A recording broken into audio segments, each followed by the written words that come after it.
पंजाब में अमृतपाल सिंह की गिरफ्तारी से बौखलाए खालिस्तान समर्थकों ने लंदन में भारतीय दूतावास के सामने भी हंगामा किया। हंगामा कर रहे अमृतपाल के समर्थकों ने इंडियन हाई कमीशन में घुसने की कोशिश की। साथ ही हाई कमीशन में तोड़फोड़ की खबरें भी सामने आई हैं। इस दौरान हैरान कर देने वाली तस्वीर भी आई। आप तस्वीरें देख रहे हैं कि किस तरह से खालिस्तानी समर्थक हाई कमीशन में घुसने की कोशिश कर रहे थे। उसी दौरान मौके पर लंदन पुलिस नदारद नजर आई, नहीं दिखी। हालांकि हंगामा कर रहे चंद लोगों की भीड़ हाई कमीशन के अंदर घुसने में कामयाब नहीं हो पाई। एक छज्जे के सहारे हाई कमीशन के अंदर दाखिल होने की कोशिश इनकी तरफ से जरूर की गई। एक शख्स को हाई कमीशन के अफसर ने, जो घुसने की अंदर कोशिश कर रहा था, उसे खदेड़ दिया। खालिस्तानी झंडा लेकर प्रदर्शन कर रहे समर्थक नारेबाजी करते हुए हाई कमीशन के कर्मचारियों से बदसलूकी करने लगे। हालांकि थोड़ी ही देर में वहां पर पुलिस आ गई और हंगामा कर रहे अमृतपाल के समर्थकों को वहां से हटा दिया। लंदन पुलिस की उदासीनता को भारत ने गंभीर तरीके से लिया है और दिल्ली स्थित ब्रिटिश हाई कमीशन से सबसे सीनियर डिप्लोमेट को तलब किया गया है। फ्रीडम ऐप से सीखकर क्या आप मोमबत्ती बनाते हैं? अगर ऐसा है तो आप अपनी मोमबत्तियों को 1 करोड़ फ्रीडम ऐप के जो ग्राहक हैं उन्हें बिना किसी खर्चे के आप उसे बेच सकते हैं। British high commissioner Alex Ellis इस समय दिल्ली से बाहर हैं, इसलिए उनके डेप्यूटी को तलब किया गया है। भारत से इस हंगामे और हमले पर कड़ी प्रतिक्रिया जताई गई है ब्रिटिश हाई कमीशन द्वारा। हालांकि ब्रिटिश उच्चायुक्त ने ट्वीट करके भारतीय हाई कमीशन के बाहर हुए हंगामे की कड़े शब्दों में निंदा की है। लंदन में भारतीय उच्चायोग के बाहर खालिस्तानियों के प्रदर्शन पर भारत सरकार ने कड़ी प्रतिक्रिया दी। भारत सरकार ने ब्रिटेन के राजनयिक को तलब किया और भारतीय हाई कमीशन में ब्रिटिश सुरक्षा न होने पर जवाब मांगा। इस दौरान भारत ने ब्रिटेन को वियना कन्वेंशन की याद भी दिलाई। भारत की तरफ से कहा गया है कि ब्रिटेन में भारतीय राजनयिक परिसरों और कर्मियों की सुरक्षा के प्रति यूके सरकार की उदासीनता को भारत अस्वीकार करता है। ये उम्मीद की जाती है कि यूके सरकार आज की घटना में शामिल प्रत्येक व्यक्ति की पहचान करने, उन्हें गिरफ्तार करने और उन पर मुकदमा चलाने के लिए तत्काल कदम उठाएगी और ऐसी घटनाओं को रोकने के लिए कड़े कदम भी उठाए जाएंगे। इस बीच भारत में ब्रिटेन के उच्चायुक्त एलेक्स एलिस ने ट्वीट करके खालिस्तानियों की हरकत की निंदा की। उन्होंने कहा कि वो लंदन में भारतीय हाई कमीशन में लोगों के खिलाफ किए गए शर्मनाक काम की निंदा करते हैं और ये पूरी तरह से अस्वीकार्य है।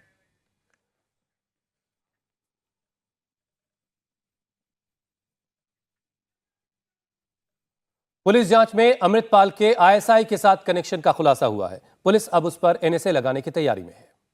इंडिया टीवी के पास सेंट्रल एजेंसी के डॉजियर की वो कॉपी भी है जिसमें अमृतपाल के पाकिस्तान और खालिस्तानी आतंकवादियों के साथ जुड़े होने का जिक्र है।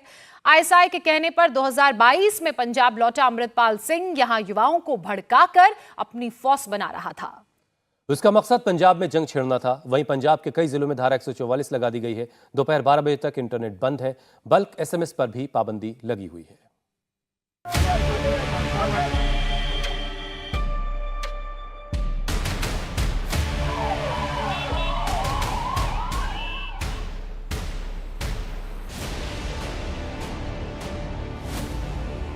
खालिस्तान समर्थक अमृतपाल पर बड़ा एक्शन।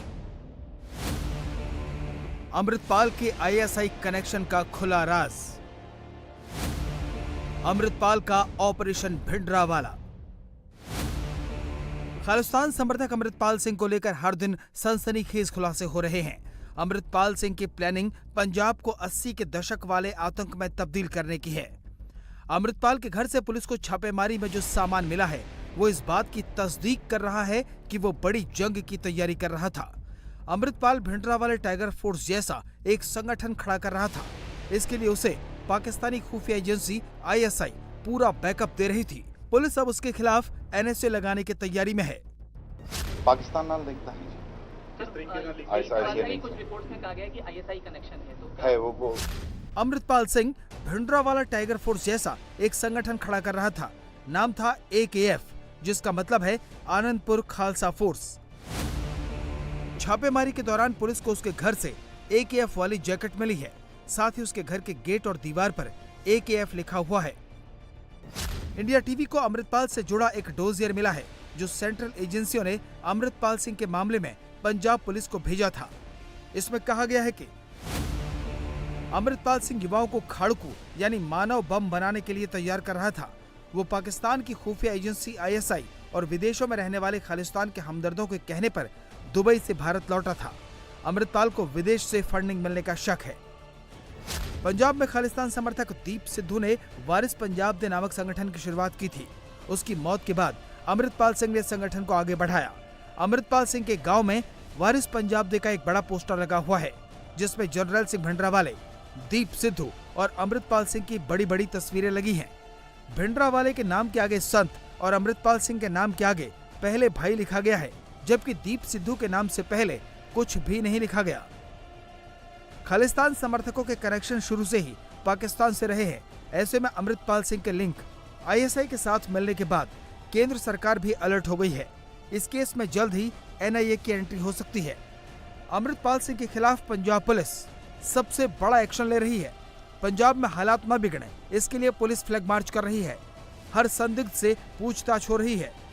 ये जलंधर का एंट्री पॉइंट है, जहां पर इस वक्त पुलिस की तैनाती है। पंजाब पुलिस के जवान यहां पर तैनात है। भारी पुलिस फोर्स यहां पर है और अलग अलग थानों की पुलिस यहां पर तैनात की गई है। जिन लोगों पर भी शक हो रहा है, वहां पर पुलिस की टीम जो बैरिकेड पर खड़ी है, उनको रोककर बाकायदा उन वाहनों की चेकिंग की जा रही है। इसके साथ साथ जो वाहन चालक हैं, उनकी चेकिंग की जा रही है। और इस तरीके की चेकिंग अलग अलग जगह पर, जहां जहां पर भी पुलिस ने बैरिकेडिंग कर रखी है, वहां पर ये चेकिंग की जा रही है। पंजाब में लॉ एंड ऑर्डर कायम रखना पुलिस के लिए बड़ी चुनौती है, लिहाजा पूरे पंजाब में पुलिस प्रशासन अलर्ट मोड पर है। अमृतसर, फाजिलका, मोगा, मुक्तसर समेत कई जिलों में धारा 144 लागू है। ऑपरेशनली दो चीजें कर रहे हैं। पहली चीज तो है कि लॉ एंड ऑर्डर मेंटेन करने के लिए फ्लैग मार्चेस, कॉर्डन सर्च ऑपरेशन जारी हैं। दूसरा जो स्ट्रैटेजी है वो इंटेलिजेंस बेस्ड इनपुट्स जहां जहां से आ रही हैं वहां पर कॉर्डन भी हो रहा है, सर्च हो रही है, रेड हो रही है। पंजाब में आज दोपहर 12 बजे तक मोबाइल इंटरनेट सेवाएं बंद हैं। साथ ही बल्क एसएमएस पर भी रोक लगी हुई है। अमृतपाल सिंह हथियारों को जमा करने के लिए नशा मुक्ति केंद्रों और एक गुरुद्वारे का इस्तेमाल कर रहा था। वो धर्म के नाम पर लोगों को भड़का रहा था। पुलिस ने अब तक अमृतपाल से जुड़े 112 लोगों को गिरफ्तार किया है। इनके पास से पुलिस को 7 अवैध हथियार, 300 से ज्यादा बुलेट और 3 गाड़ियां बरामद हुई हैं। कार में पुलिस को तलवार और 2 वॉकी टॉकी के साथ एक राइफल भी मिली है। कार के अंदर से एक नंबर प्लेट भी बरामद हुई है। बताया जा रहा है कि इस कार का इस्तेमाल अमृतपाल ने पुलिस नाके से भागने में किया था। गाड़ी रिकवर हुई है। इस गाड़ी की रिकवरी के बाद यहाँ पर पुलिस के ऑफिशियल्स पहुंचे हैं, पुलिस की टीम यहाँ पर पहुंची है और इस गाड़ी की तलाशी ली जा रही है। देखा जा रहा है कि इस गाड़ी में क्या मिलता है। दरअसल जो जानकारी मिल रही है कि इस गाड़ी में कुछ वॉकी टॉकीज मिले हैं, इसके अलावा एक किरपान मिली है, कुछ और भी चीज मिले हैं, जिसकी यहाँ पर जांच जो है वो की जा रही है। इसके अलावा गाड़ी की डिक्की खोलकर भी बाकायदा देखा जा रहा है कि इस गाड़ी में आखिर क्या है। 4x4 की ये कार है और इसमें पुलिस के ऑफिशियल जो है वो लगातार जांच कर रहे हैं कि क्या इस पूरी गाड़ी में है। ये अमृतपाल से जुड़ी हुई ही गाड़ी है, हालांकि इस गाड़ी में अमृतपाल था या फिर नहीं था। फ्रीडम ऐप से सीखकर क्या आप मोमबत्ती बनाते हैं? अगर ऐसा है तो आप अपनी मोमबत्तियों को 1 करोड़ फ्रीडम ऐप के जो ग्राहक हैं उन्हें बिना किसी खर्चे के आप उसे बेच सकते हैं। इसी चीज की पूरी जांच यहाँ पर की जा रही है कि अमृतपाल क्या इस गाड़ी से फरार हो रहा था या उसके कुछ सहयोगी इस गाड़ी से फरार हो रहे थे। इसकी जांच फिलहाल पुलिस कर रही है। वही अंदर की जो तस्वीरें हम देखें, एक किरपान अंदर दिखाई दे रही है, कुछ पैम्पलेट्स दिखाई दे रहे हैं, इसके अलावा एक नंबर प्लेट दिखाई दे रही है। तो क्या गाड़ी के नंबर बदल कर इस तरीके से भागा जा रहा था? और सामने जो है अंदर की तरफ कुछ वॉकी टॉकी यहाँ पर दिखाई दे रहे हैं। इसके अलावा कुछ ग्लास, पानी की बोतलें, ये सब अंदर फिलहाल दिखाई दे रहा है।